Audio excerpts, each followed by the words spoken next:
welcome to the History of European Theatre podcast. My name is Philip and thanks for joining me on this journey through millennia of theatrical history. Episode 10, Oedipus at Colonus, Death of a Hero? Last time, we looked at the main part of the Oedipus story as retold in Oedipus Tyrannos. Sophocles returned to the story in his last work, which is so late that it was produced posthumously by his grandson. Or maybe it was produced by his son. Opinion seems to be divided. His grandson was Sophocles the Younger, also a writer of tragedies that are all now lost to us, and it seems to be all that we know for sure. Oh, and the date. That was 401 BCE. Sophocles sets this part of the myth in his own hometown of Colonus. Perhaps that is just a bit of sentimentality by an old man, but it gives him the opportunity to praise Athens, always something never to be missed, if the opportunity arises. So I think it's safe enough to assume multiple intentions there. A bit of home crowd pleasing never goes amiss. Setting the play near Athens also allows Sophocles to introduce the mythical Athenian leader Theseus as a significant character. So before we get to the action of the play itself, here's something of his story. The most well-known part of the life of Theseus is the tale of how he fought the Minotaur in a labyrinth on the island of Crete.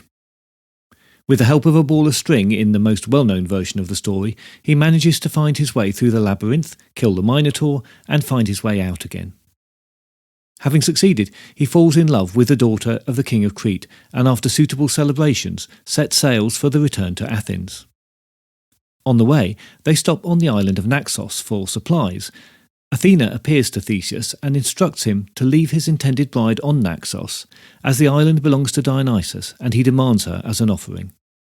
Distraught, Theseus leaves, but in his distress then forgets to change the sails of his boat as he approaches home, which was the prearranged signal of success. Assuming his son has perished, his father Aegeus throws himself off the cliffs before the boat docks, and hence the naming of that stretch of water as the Aegean Sea. It's quite a Sophoclean tale in itself, with the high point of success being followed by tragedy. According to Plutarch's Life of Theseus, the ship was preserved by Athenians, moored in the harbour of Athens, and kept in good repair for many centuries, thus giving the Athenians a physical connection with their mythical past. Eventually, all of the original wood had to be replaced, and it led to one of the oldest concepts in Western philosophy. The Ship of Theseus paradox asks if the ship, with all its parts replaced, is the same entity as the original or not. It's a thought experiment about the nature of reality and the physical world. In other respects, the myth of Theseus is similar to other Greek foundation myths, those of Heracles and Perseus, for example, where the hero is fundamental in carving order out of the chaos of the times of the deep past to create the new ordered world. Theseus is a typical Greek hero, strong, talented, male and brave, but not immune to rash behaviour and thoughtlessness, even hubris.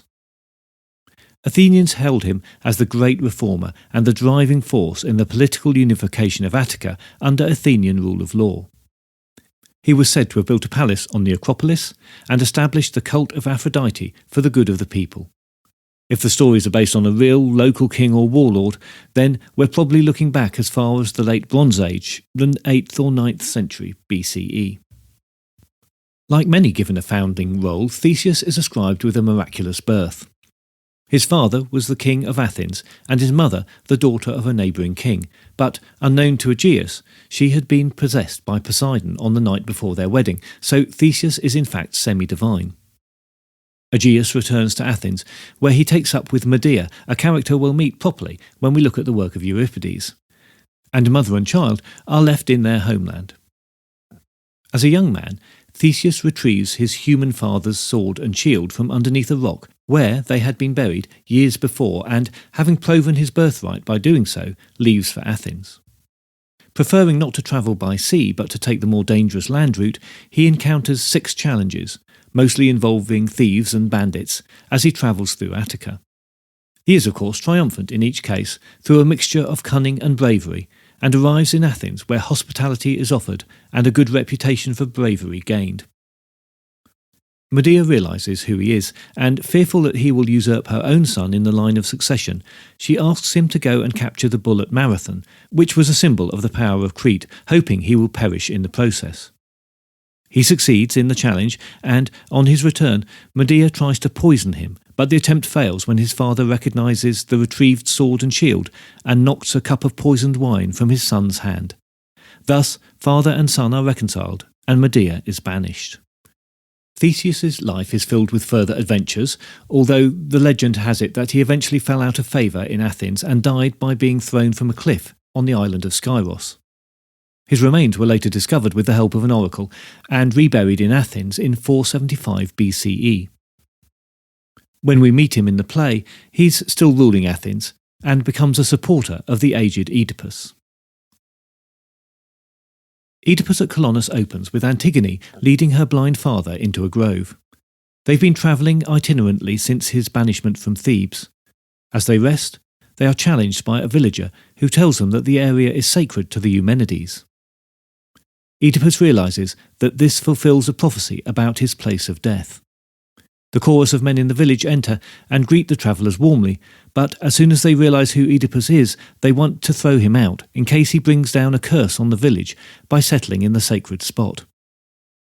The old man defends himself by saying his crimes were done in all innocence, as he was unaware of his parentage, and the killing of Laius on the road was an act of self-defence. He asks for the king to be called, and the chorus agree that such strange circumstances require his special judgment. Then Antigone sees a rider approaching on horseback and realises that it's her sister Ismene. She reports that Eteocles, their brother, has taken the throne of Thebes and Polynices is preparing to attack the city. Both brothers have received a prophecy that success in the coming fight will depend on where the body of their father is buried. Ismene says that Creon is planning to come and take his body to the border of Thebes. Creon doesn't plan for Oedipus to have an honoured resting place within the city, but outside the walls, where he may still give the protection to the city that the oracle spoke of. Oedipus is incensed by the poor treatment his sons and brother-in-law are suggesting, wishing they could have been as selfless as his daughters. He dedicates his remaining life and death to the kind people of Colonus and Athens. The chorus remind Oedipus that he is trampled on sacred ground and Ismene leaves to perform the cleansing rites that are demanded. The chorus asks Oedipus for details of his past deeds, and he tells them the tales of incest and patricide as Theseus arrives. The king knows the full story already, and his unquestioning support for Oedipus is contrasted with the prying, gossipy inquiries of the chorus. Amazed by the king's generous nature, Oedipus offers him his burial site, thereby ensuring that Athens will always be victorious against Thebes. Theseus protests that they are on friendly terms with that city, to which Oedipus says, "Dear son of Aegeus, to the gods alone is given immunity from age and death, but nothing can escape all ruinous time. Earth's might decays, the might of man decays, honour grows cold, dishonour flourishes. There is no consistency between friend and friend, or city and city. Be it soon or late, sweet turns to bitter, hate once more to love." It's a bleak assessment with maybe a hopeful moment right at the end of man's potential for self-destruction. Theseus accepts his offer, and Oedipus is made a citizen of Athens. The chorus sing the praise of the city. This is the opening strophe. "You have come to a horse-famed land for rest, O stranger worn with toil, to a land of all lands the loveliest, Colonus of fertile soil. The haunt of the clear-voiced nightingale, who hid in her bower among the wine-dark ivy that wreathes the vale, trilling her ceaseless song. And she loves where the clustering berries nod over the sunless, windless glade, the spot by no mortal footstep trod, the natural harmony kept for the Bacchic god, where he holds each night his revels wild with the nymphs who fostered the lusty child." It's a fine ode by Sophocles to his hometown, but also great scene setting for the audience. Theseus leaves to pray at the altar of Poseidon, and Creon enters. He asks that Oedipus return to Thebes so that he can properly be cared for by his family. Having been warned of his true intention, Oedipus refutes his duplicity, and his only response is to list the harms Creon has already done him. They argue furiously, and Creon reveals that he has already captured Ismene and tells his men to take Antigone. The chorus berate him for his cruel and treacherous actions, but his only response is to threaten more force to make Oedipus come with him.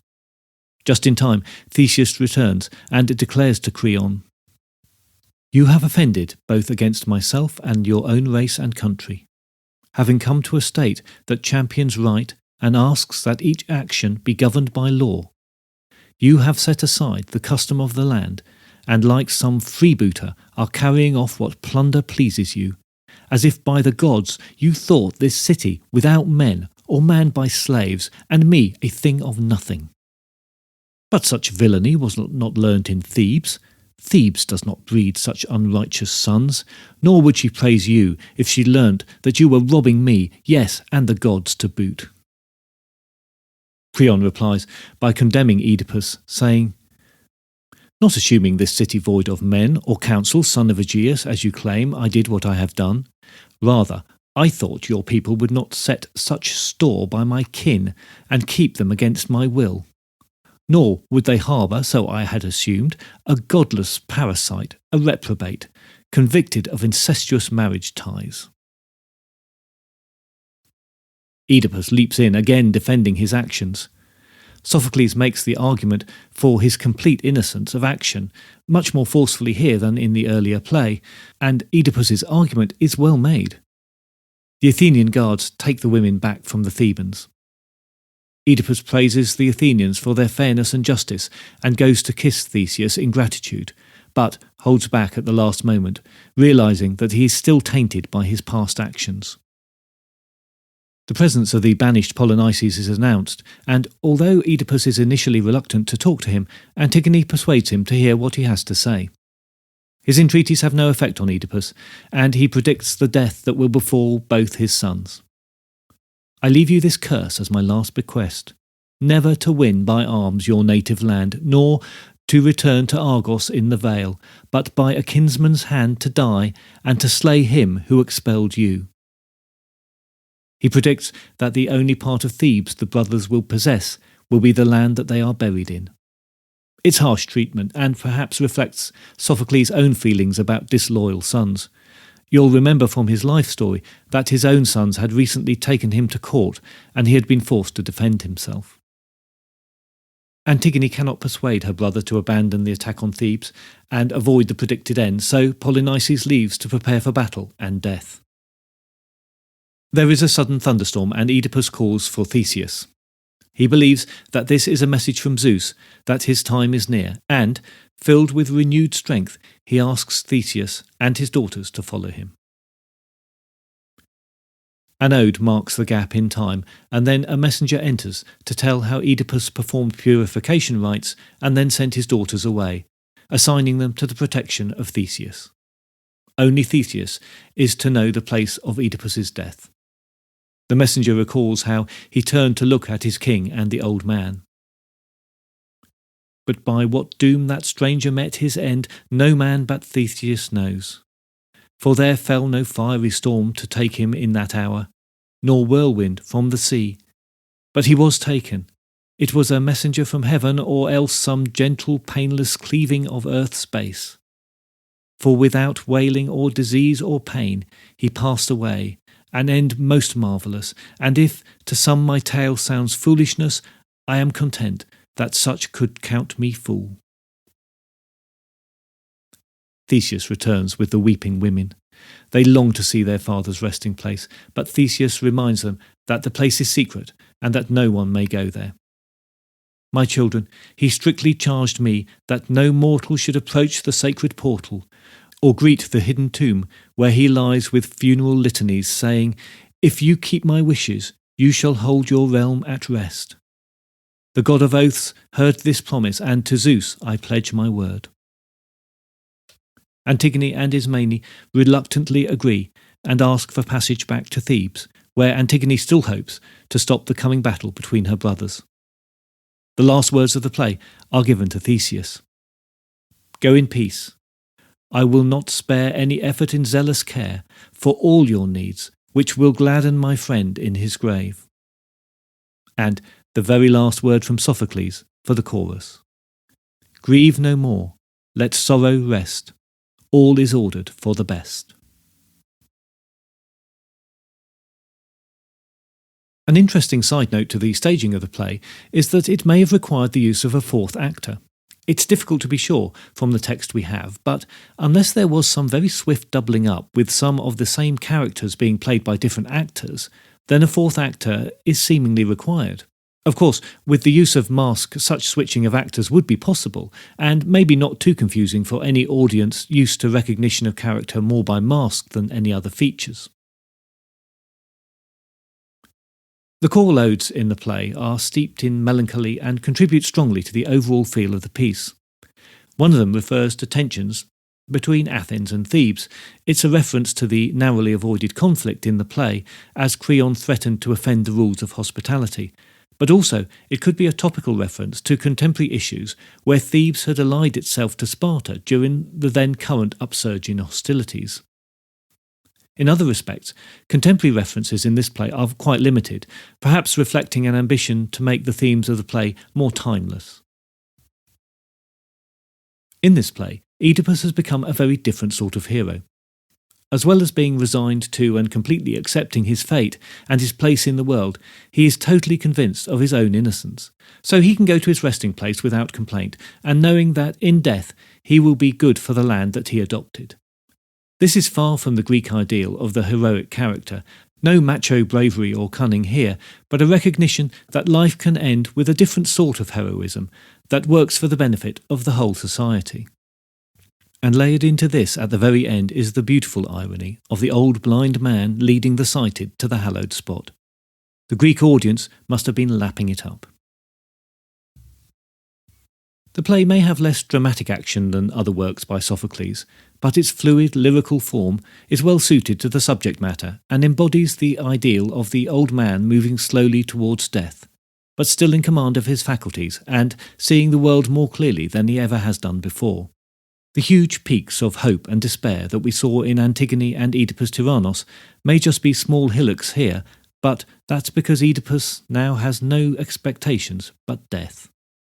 The few angry outbursts are just echoes of his former self. He, and to an extent Theseus, are a new sort of Greek hero, the hero whose strength is in recognition of truth and justice. As a tragic figure, Oedipus acquires nobility at the end and is worthy of the reverence that will be shown to his memory. As far as we know, Sophocles was the only dramatist to work with this part of the Oedipus myth, and I find it very difficult not to put that down to an old man wanting to work with a story that allowed him to include aspects of his own great age. Oedipus is not a self-portrait. Indeed, he's very different from what we think we see of the genial, well-liked and productive Sophocles.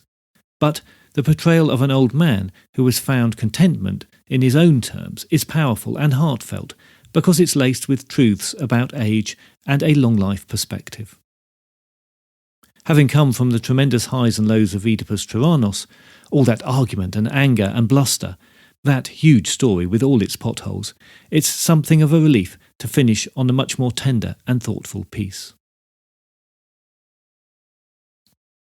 Of the three great Greek tragedians, Sophocles sits comfortably in his chronological place between Aeschylus and Euripides.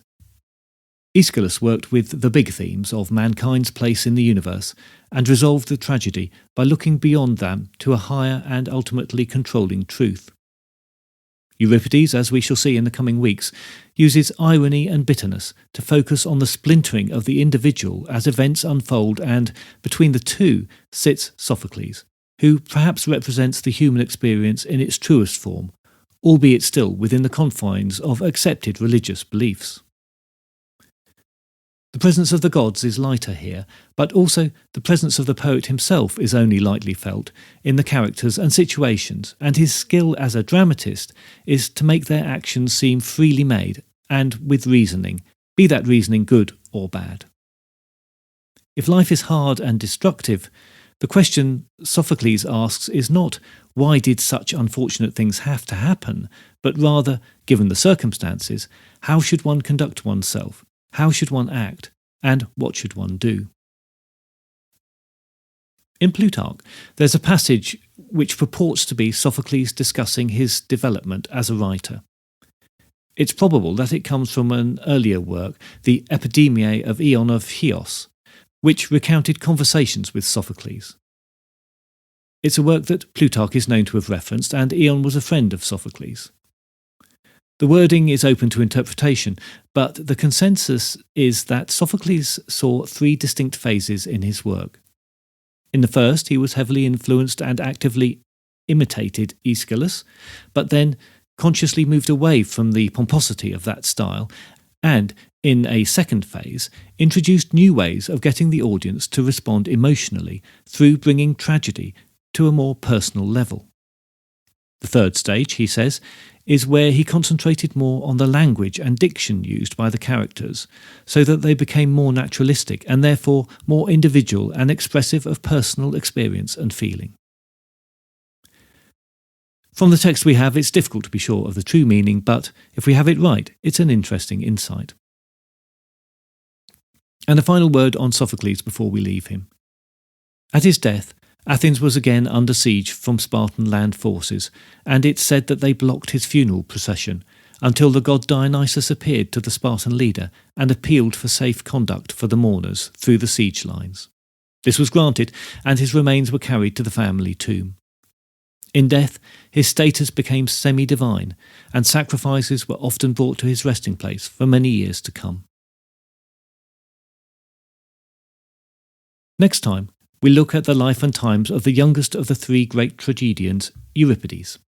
He's been described as the punk poet of Greek theatre, so be ready for some surprises as we try to understand how he can be lauded by some generations, completely ignored by others, and yet, arguably, has more influence on theatre through the centuries than any of the other Greek poets.